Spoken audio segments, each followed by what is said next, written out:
నాకు బయటికి 10 మంది మధ్యలోకి రావాలంటే చాలా ఇబ్బంది ఉండేది. రూమ్లోంచి బయటికి రావాలంటే సిగ్గుపడిపోయేవాడిని. ధైర్యం ఉండేది కాదు. కానీ లోపల చాలా ఆలోచించేవాడిని. ఏదన్నా సరే బయటకు వచ్చి ఏదైనా మాట్లాడాలి, గొంతు పెగల్చాలి అంటే లోపల బిగుసుకుపోయేది, భయం వచ్చేది, గొంతంతా ఉండలు పడిపోయాయి, ఉండలు చుట్టుకుపోయేది.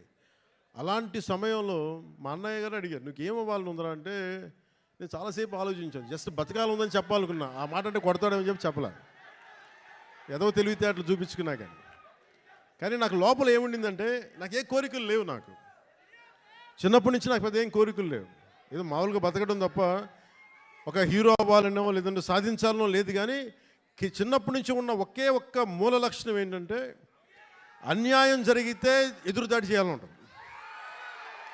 నాకే జరగక్కర్లా, అలాగే సహాయం చేయాలనిపిస్తుంది.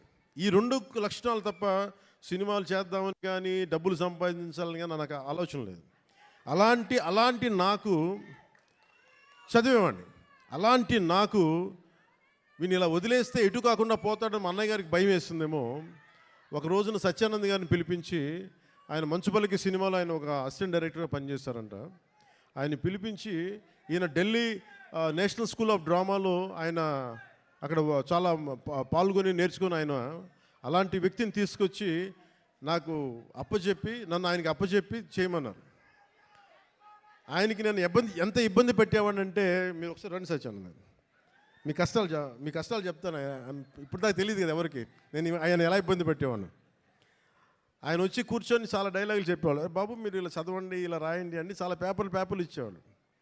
నేను రూమ్లో తీసుకెళ్ళేవాడిని. మనం ఒక పని చేద్దాం సార్, అలా బయటికి వెళ్దారండి అని చెప్పి, మా అన్నయ్య తిడతాడని చెప్పి బయటికి తీసుకెళ్ళి, సార్ రేపు చేద్దామండి, ఈరోజు కొంచెం అలవాటు చేసుకుందాం.